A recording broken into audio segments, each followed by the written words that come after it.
Okay, kiddies, this is part 2 of a video on the new Canon SX-730. That's this little camera right here, and it's you saw part 1, so you know what this is all about. Today I'm just going to finish up with a couple of comments on things related to this camera in general, and apply to some other things too. But let's get right to it. First of all, I want to point out the carry case that I use. This carry case, little leather thing made by Leica for one of their cameras. Just happens to fit this in perfectly. It's a clamshell case and has a shoulder strap. And with this case, you can use the camera, pop it right back in that clamshell, and it just shuts automatically, magnetic closure. Throw it on your shoulder, and your hand's free. And that's very, very important. You don't have to put up with having to put your camera in a bag, put it in a pocket where it gets all kind of bad treatment. You can actually throw it in that bag, keep it clean, carry it on your shoulder, hands free. A couple of notes I made here I want to talk about. With this particular camera, stability can be an issue at the long end of the lens.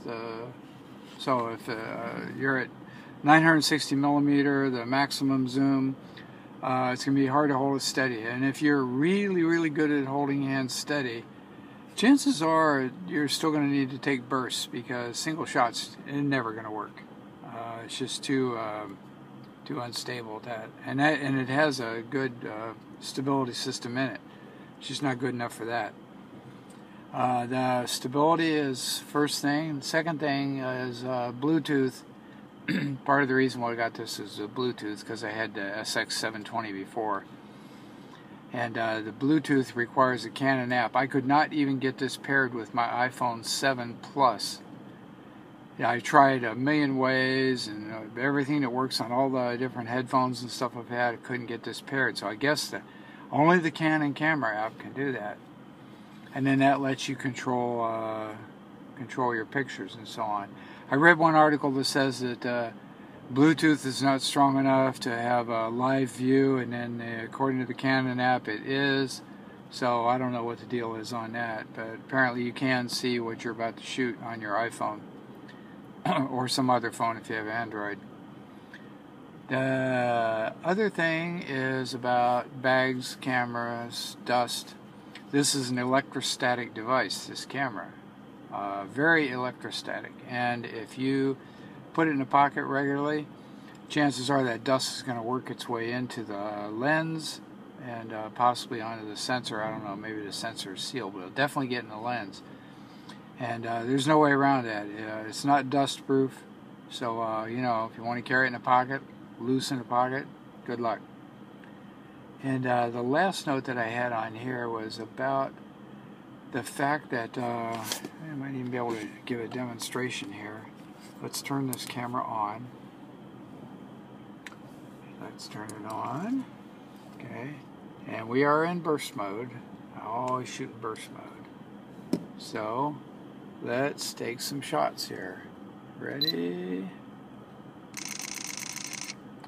Now, you saw the little flashes at the bottom of the screen. I didn't get that on the SX-730.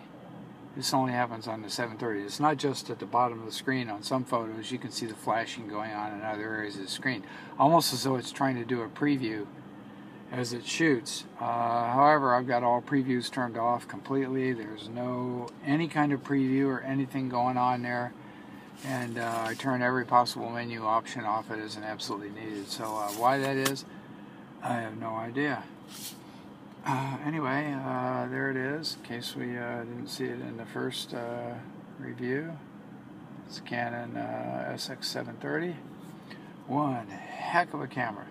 Just amazing that they even produced a thing like this. Pocket-sized camera with a 960 millimeter zoom. And so in case anybody says, well, it's not really 960 because it has a tiny sensor and da-da-da-da-da.